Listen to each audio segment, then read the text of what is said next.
والضلالة في النار. أعوذ بالله من الشيطان الرجيم. بسم الله الرحمن الرحيم. وأزلفت الجنة للمتقين غير بعيد هذا ما توعدون لكل أواب حفيظ من خشي الرحمن بالغيب وجاء بقلب منيب ادخلوها بسلام ذلك يوم الخلود لهم ما يشاءون فيها ولدينا مزيد. احباب ذی وقار، محترم سامعین و سامعات،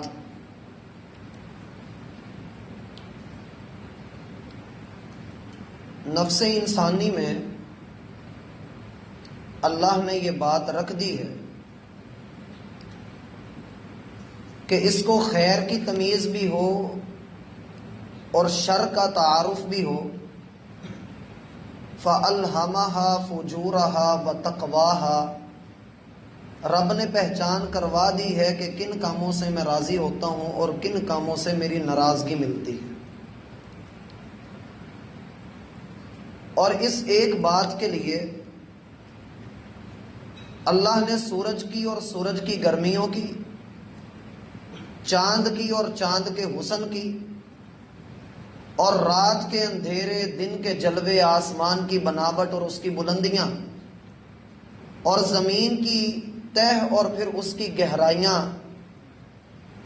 اور ہر وہ چیز جس کو رب نے پیدا کیے ہے اس کو بطور گواہ بنا کر اللہ فرماتا ہے کہ وَنَفْسٍ وَمَا سَوَّاهَا فَأَلْهَمَهَا فُجُورَهَا وَتَقْوَاهَا، قسم ہے اس نفس کی اور اس کو سیدھا سیدھا کرنے والے رب کی کہ رب نے خیر اور بھلائی کی، شر کی اللہ تعالیٰ نے تمیز انسان کو سکھا دی. جس انسان کو یہ خبر مل گئی کہ یہ آگ ہے، پانی اس کو بجھا دیتا ہے، اور جسے یہ خبر مل گئی کہ یہ دن ہے اور رات ہے، جسے کالے اور سفید کے اندر فرق کا پتہ لگ گیا ہے، اللہ کے ہاں اگر وہ بندہ گندا کام لے کر جاتا ہے، فحش کام لے کر جاتا ہے، تو اللہ اس سے پوچھ لیں گے. اور ان ساری باتوں میں جب انسان کو خیر اور شر اللہ تعالی نے دے کر بھیجا ہے، اس کی فطرت میں رکھ کر بھیجا ہے، ہر انسان کو، ہر ایک کو فطرت اسلام پر اللہ نے پیدا کیا ہے. اب اس علم کو جو میرے اور آپ کے اندر رکھا ہوا ہے، اس علم کو مزید اپ گریڈ کرنے کے لیے، اس کو سیدھا کرنے کے لیے، سنوارنے کے لیے رب انتخاب کرتا ہے اپنے رسولوں کا، اپنے پیغمبروں کا.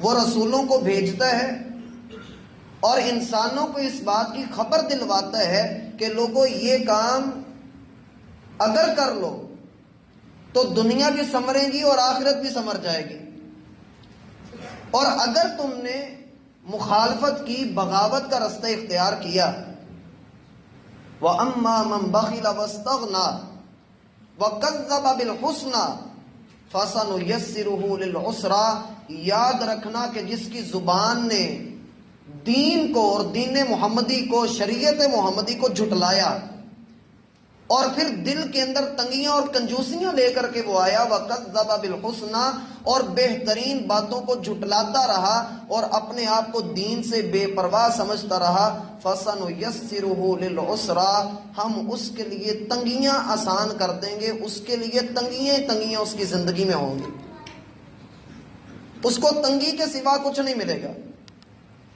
معنی یہ نہیں ہے کہ اللہ اس کے لیے دنیا کو تنگ کر دے گا، خوشحالی نہیں ہوگی، فراوانی نہیں ہوگی، سب کچھ ہوگا لیکن استعمال کرنے کی قوت نہیں ہوگی. ذرنی ومن خلقت وحیدا، چھوڑ دیجئے، آج درمیان سے سائیڈ پہ ہٹ جائیے. جس کو رب نے دنیا میں اکیلے بھیجے تھا وہ خود رب سے بات کرے. ایک طرف رب ہے، ایک طرف اکڑا ہوا انسان ہے. وَجَعَلْتُ لَهُ مَالًا مَمْدُودًا، مالک فرماتا ہے میں نے اس کے لیے ڈھیروں مال رکھا. وَبَنِينَ شُهُودًا، اور کندھے کے ساتھ کندھا جوڑ کر سہارا بننے والے اس کو بیٹے دیے. ثم یطمع ان ازید، اب انسان چاہتا ہے کہ اپنی سرکشی، اپنی بغاوت، نافرمانی، ہٹ درمی کے ساتھ ساتھ جنت میں بھی داخل کر دیا جائے۔ کلا، ہرگز نہیں۔ انہ کان لآیاتنا عنیدا، یہ ہماری آیات سے نفرت کرتا ہے، اس کو دین سے ہی نفرت ہے۔ اور یاد رکھیے، کوئی بھی بندہ، کوئی بھی مسلمان جس کے دل کے اندر یہ دعویٰ ہے کہ مجھے محمد الرسول اللہ صلی اللہ علیہ وآلہ وسلم سے بڑی محبت ہے، میرا تن من دھن سب کچھ قربان، میری ساتوں نسلیں آپ پر قربان، اور یہ ہمارے ایمان کا حصہ ہے، لیکن زبان سے اگر بندہ یہ کہہ دے، اگر ہم اپنا جائزہ لیں، اپنے سر سے شروع کر کے پاؤں تک جانے کی کوشش کرتے ہیں کہ ہمارا اللہ کے رسول کے ساتھ میچ کیا ہو رہا ہے، اور ہم دین کے ساتھ بنا کہے کیسے نفرت کر رہے ہیں، بنا کہے کیسے اللہ کے رسول کے ساتھ بے وفائیاں کر رہے ہیں، بنا کہے کس طرح سے اللہ کے دین کو جھٹلا رہے ہیں۔ ربیع الاول کا مہینہ صرف یہ سکھانے نہیں آتا کہ اس مہینے میں رسول اللہ کی وفات ہوئی، اس مہینے میں رسول اللہ کی پیدائش ہوئی، اس مہینے میں رسول اللہ نے ہجرت کی صلی اللہ علیہ وآلہ وسلم، صرف یہ سکھانے نہیں آتا۔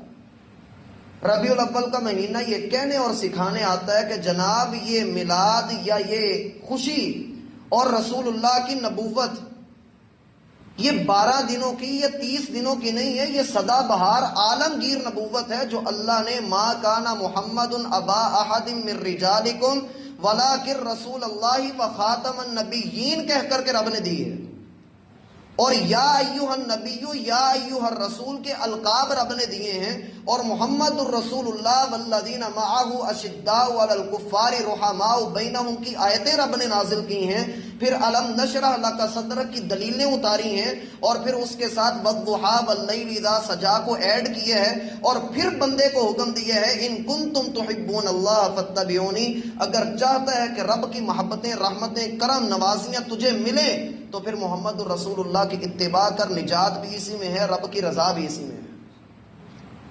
اور اگر بندہ اتباع نہیں کرتا، اتباع کا معنی یہ ہوتا ہے ایک ایک عمل میچ کر رہا ہو، جیسے اللہ کے رسول نے کیا ویسے بندہ کرے۔ بالوں کو لے لیجئے، نبی علیہ الصلوۃ والسلام نے منع کیا کہ چھوٹے بڑے بال نہیں کٹوانے، ایک جتنے بال کٹوانے ہیں۔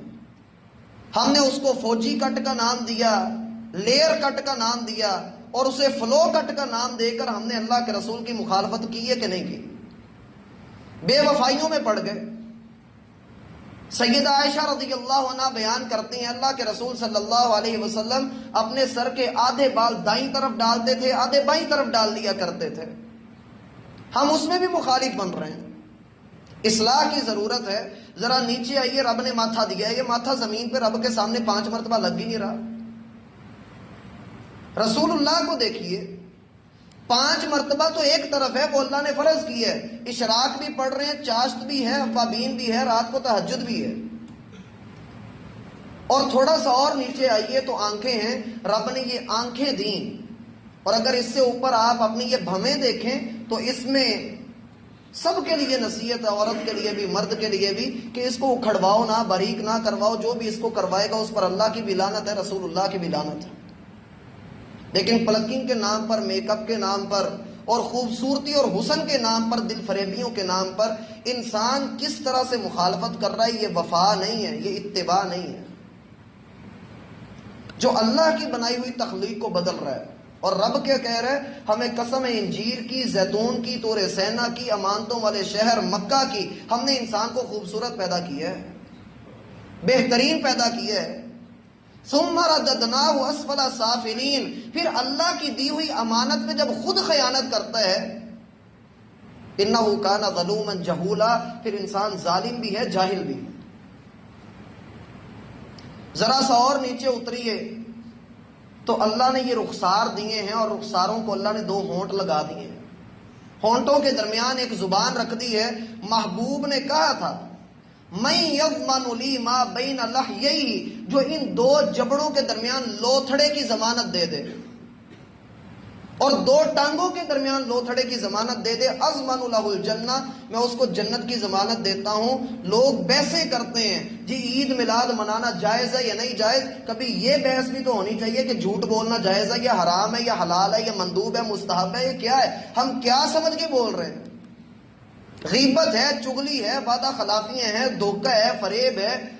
کون سی ایسی زبان کی عادت نہیں جس کی وجہ سے زبان، نبی علیہ الصلوۃ والسلام فرماتے ہیں اکثریت لوگوں کی فوجیں گروہوں کے گروہ جہنم میں گرا دیے جائیں گے صرف زبان کی وجہ سے۔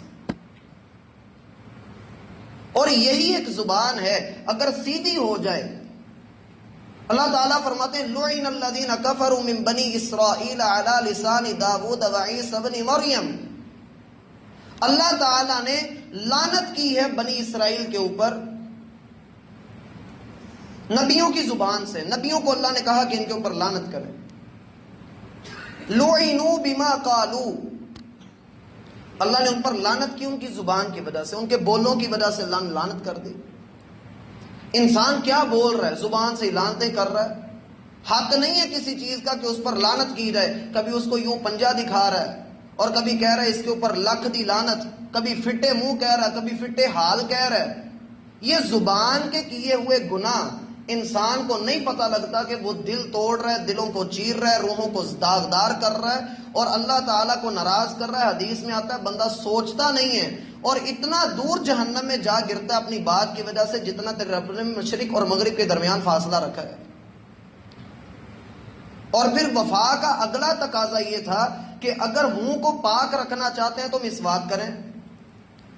مسواک کو ہم نے یوں چھوڑا ہوا ہے جیسے کبھی تھی ہی نہیں۔ لولا ان اشق علی امتی لامرتهم بالسواک مع كل صلاۃ، اگر مجھے اپنی امت کے اوپر مشقت کا ڈر نہ ہوتا تو ہر نماز کے ساتھ مسواک کو فرض کر دیتا۔ لوگ کہتے ہیں بھائی منہ سے نکل جاتا ہے، جھوٹ نکل جاتا ہے، گالی نکل جاتی ہے، غیبت نکل جاتی ہے، اللہ کی قسم مسواک کرنا شروع کر دیں ساری بیماریوں سے جان چھوٹ جائے گی، جسمانی بھی اور روحانی بھی۔ مسواک کیجیے۔ رسول اللہ صلی اللہ علیہ وآلہ وسلم گھر میں داخل ہوتے ہیں مسواک کر کے داخل ہو رہے ہیں، یہ سنت ہے، اس کو لیجئے، یہ وفا ہے، یہ اللہ کے رسول کی اتباع ہے۔ تھوڑا سا اور دیکھیے تو یہ جو آنکھیں ہیں، نبی علیہ الصلوۃ والسلام رستے پر چلتے ہوئے جا رہے ہیں، بازار ہے، آبادی والا شہر ہے، لیکن صحابہ کہتے ہیں ہم نے کبھی اٹھی ہوئی نظر دیکھی نہیں، آپ صرف سامنے دیکھ رہے ہیں، اپنے رستے کو دیکھ رہے ہیں۔ اور آج کا مسلمان اسے خیال نہیں آ رہا ہے، وہ کبھی کسی جگہ جھانک رہا ہے، کبھی کسی جگہ جھانک رہا ہے۔ اپنی مطلوبہ جگہ پر جائیے، وہاں سے اپنا سامان لیجیے، واپس آ جائیے۔ لوگوں کے گھروں میں جھانکنے والے کی اگر گھر والا آنکھ بھی پھوڑ دے تو شریعت اس کو بدلے کی سزا نہیں سناتی۔ شریعت کہتی ہے کہ آپ اس کی آنکھ پھوڑ دیں، آپ پر کوئی گناہ نہیں۔ جو آپ کے گھر کے اندر جھانکتا ہے، اور ہم نے اس کو فیشن سمجھا، اور اسی سے ہم لے آئے گی پہلی نظر تو معاف ہے، اور ارادتاً پہلی نظر اتنی لمبی کر لی کہ عزتوں کی نیلامیاں ہونا شروع ہو گئی۔ ہم نے رسول اللہ کے ساتھ وفا نہیں کی۔ ام لم یعرفوا رسولہم فہم لہ منکرون، اللہ فرماتے انہوں نے اپنے رسول کو پہچانا ہی نہیں، اس کو جاننا ہی نہیں، اسی لیے تو پیچھے۔ اور بڑی معذرت کے ساتھ ہمیں نہیں پتا ہوتا کہ اللہ کے رسول کی بیویوں کے نام کیا ہیں، آپ نے کب کہاں کس کے ساتھ کیوں شادی کی، اللہ نے آپ کو 4 سے زائد بیویوں کی اجازت دی تو کیوں دی، کن وجوہات کی بنا پر آپ نے نکاح کیے۔ آپ کی بیٹیاں تھیں، بیٹیاں اللہ کے رسول صلی اللہ علیہ وآلہ وسلم نے کس کے ساتھ بیاہی، آپ کے بیٹے تھے، ان کی کیفیات اور حالات کیا ہیں، ہجرت کیسے ہوئی، حبشہ کی طرف کیسے گئے، مدینہ میں کیسے آئے، کون کون سے معاملات ہوئے، ہم ان سے نابلد ہوتے جا رہے ہیں۔ اور اگر ہمیں علم نہیں تو اللہ کی قسم آنے والی نسل کو کچھ پتہ نہیں ہے۔ میں نے پچھلی ملاقات میں ذکر کیا تھا کہ ایک بچے کو بذات خود میں نے پوچھا جو 9th کلاس میں پڑھتا ہے کہ رسول کون ہوتا ہے، ہمارا رسول کون ہے، وہ پریشان ہو گیا کہ مجھے کیا پتا وہ رسول کیا ہے۔ ہم رسول کو وہ حق نہیں دے رہے ہیں جو اشہد ان محمد الرسول اللہ میں مؤذن دن میں 5 مرتبہ ہمیں کہہ رہا ہے، یاد کروا رہا ہے۔ اللہ کے بندو تھوڑا سا اور دیکھیے کہ یہ کندھے دیے ہیں، مالک نے کیا فرمایا، وَخْفِضْ جَنَاحَكَ لِلْمُؤْمِنِينَ، اپنے ان کندھوں کو، اپنے ان بازوؤں کو اپنوں کے لیے، ایمان والوں کے لیے نرم کر دیجئے۔ ایمان والوں کے لیے نرم کرنا تو دور کی بات، ہم رشتہ داری کو کاٹنے لگ گئے. رشتہ داریوں کو یوں کر کے توڑا ہے. نبی علیہ الصلوۃ والسلام فرماتے ہیں بلو ارحامکم ولو بالسلام. لوگوں رشتہ داریوں کو زندہ رکھو، رشتہ داریوں کو نبھاتے رہو، چاہے تمہیں سلام ہی کیوں نہیں کرنا پڑتا. ایک بندے کو نہیں بلانا چاہتے، ایک بندے کے ساتھ نہیں کوئی گہری دوستیاں اور گہری رشتہ داریاں رکھنا چاہتے، سلام تو کیجئے. جو آپ کا شعار ہے، جو اللہ تعالیٰ نے فرض کیا ہے، ہم ہر نماز کی بات کہہ رہے ہیں انت السلام و منک السلام تبارکت یا ذا الجلال والاکرام. یہ سلام ہم کب کر رہے ہیں؟ السلام علیکہ ایھا النبی السلام علینا السلام علینا وعلی عباد اللہ الصالحین. یہ کس لیے اللہ نے ہمیں دیا؟ افشوا السلام. لوگوں سلام کو عام کرو. رشتہ داری کو جہاں جوڑنا تھا، جہاں لوگوں کے لیے کندھے نرم کرنے تھے، ہم نے ان میں سریا ڈال دیا. آپ ان کو بھی دیکھیے جن کو اللہ کے رسول صلی اللہ علیہ وآلہ وسلم نے سینے سے لگایا، جو پتھر مار رہے تھے. اللہ کے رسول ان کو بھی سینے سے لگا رہے ہیں جنہوں نے محبوب ترین چچا کو قتل کیا ہے. اللہ کے رسول صلی اللہ علیہ وآلہ وسلم ان کو دعائیں دے رہے ہیں جو پتھر مار رہے ہیں. کوئی ایک موقع ایسا ہو جہاں اللہ کے رسول نے اپنوں کے ساتھ تو اپنا، بیگانوں کے ساتھ اللہ کے رسول نے سختی کی ہو. یار گھر میں آ کر اللہ کے رسول کو گالیاں دی گئی ہیں، بد دعائیں دی گئی ہیں، آپ نے ان کو کچھ نہیں کہا. ان کے لیے کندھوں کو نرم رکھا ہے. وَخْفِضْ جَنَاحَكَ لِلْمُؤْمِنِينَ. یہودی کا بیٹا بیمار ہوا، آپ اس کی عیادت کے لیے چلے گئے ہیں، اور پھر آپ کا عیادت کے لیے جانا اس کی ہدایت کا سبب بنا ہے. الحمدللہ الذی انقذہ بی من النار. تعریف اس ذات کی جس نے محمد الرسول اللہ کے وسیلے سے اس بچے کو جہنم سے آزاد کر دیا. پھر یہ جملے نکلتے ہیں. بندے کو اپنے کندھے نرم کرنے چاہیے تھے. پھر ذرا سا اور آگے آئیے تو یہ سینہ اور ہاتھ آتے ہیں. انتہائی عجیب معاملہ. رسول اللہ صلی اللہ علیہ وآلہ وسلم کی سنت ملتی ہے کہ یہ ہاتھ اگر زمین پہ لگتے ہیں تو رب نے سجدہ بنایا ہے، گھٹنوں کے اوپر آتے ہیں تو رب نے اس کو رکوع بنایا ہے، اور یہی ہاتھ تھوڑے سے یوں کر کے اس سٹائل میں انگلی آتی ہے تو رب نے اس کو تشہد کا نام دیا ہے. اور یہ ہاتھ یوں کر کے اڑتے ہیں تو دعا ہے، یوں کر کے اڑتے ہیں تو استسقاء ہے. اللہ کے رسول صلی اللہ علیہ وآلہ وسلم ہاتھ کا اشارہ یوں کرتے ہیں تو چاند دو ٹکڑے ہو رہا ہے. یہی ہاتھ جب اللہ کے رسول سینے پہ باندھتے ہوئے نظر آتے ہیں پھر مسلمان فرقوں کے اندر بٹنے لگ جاتا ہے. ابن خزیمہ کی روایت کو پڑھیے. نبی علیہ الصلوۃ والسلام نے وضع یمینہ علی شمالہ، آپ نے اپنے دائیں ہاتھ کو اپنے بائیں ہاتھ کے اوپر علی صدرہ، اپنے سینے کے اوپر رکھا ہے. وفائے رسول کا تقاضا کیا تھا؟ اگلی چیز کو لیجئے کہ محمد الرسول اللہ صلی اللہ علیہ وسلم کے سینے کے بعد پیٹ آ رہا ہے. اس پیٹ کے اندر کبھی کسی یتیم کا مال نہیں گیا، کبھی کوئی حرام کا لقمہ نہیں گیا، کبھی کوئی رشوت، کوئی سود یا کہیں سے دھوکے کے ساتھ حاصل کیا ہوا مال نہیں گیا. آج کا مسلمان لکڑ بھی ہضم، پتھر بھی ہضم، سب کچھ کھا بھی رہا اور کہتا ہے میں عاشق رسول ہوں. اور پھر اس پیٹ کے بعد آگے آ جاتا ہے گود. انسان بڑی بڑی گودوں میں بیٹھتا ہے، کبھی ماں کی گود میں، خالہ کی گود میں، پھپھی کی گود میں، باپ کی گود میں. اور جب محمد الرسول اللہ صلی اللہ علیہ وآلہ وسلم کی گود کی باری آتی ہے اور آپ کے شکم اطہر کے ساتھ سر لگتا ہے اور محبت کے جو ہے وہ منظر نظر آتے ہیں، تو میرا بھائی یہ دیکھنا ہے کہ 40 دن مسجدوں کے اندر مولوی صاحب کے لیے کھانا جا رہا ہے 40ویں کے نام پر، ختم دلوائے جا رہے ہیں. کیا اللہ کے رسول کے دور میں وفاتیں نہیں ہوئیں؟ کیا اللہ کے رسول صلی اللہ علیہ وآلہ وسلم نے بھی ایسے کیا تھا کہ کھانا اس کو پہنچاؤ، بخشش اس کی ہو جائے گی؟ اللہ کی قسم یہ دین نہیں ہے، یہ محمد الرسول اللہ صلی اللہ علیہ وآلہ وسلم کا طریقہ نہیں ہے. اللہ نے توفیق دی تو اگلی ملاقات میں باقی جائزہ بھی اپنا لیں گے. فقط اتنی بات ہے کہ اگر اتباع ہو تو پھر ہی کامل محبت ہوتی ہے، اگر زبانی محبت ہو تو پھر میرا بھائی وہ سبھی کو ہوتی ہے. صحابہ کرام نے زبانی طور پر تو کہا ہی تھا، لیکن عملاً جو محبت کی تھی اللہ کی قسم ہم اس کے پاس کو بھی نہیں ہیں. اللہ ہمیں وہ محبت نصیب فرمائے کہ جس میں عمل ہو. اللہ ہم سب کا حامی و ناصر ہو. وما توفیق الا باللہ.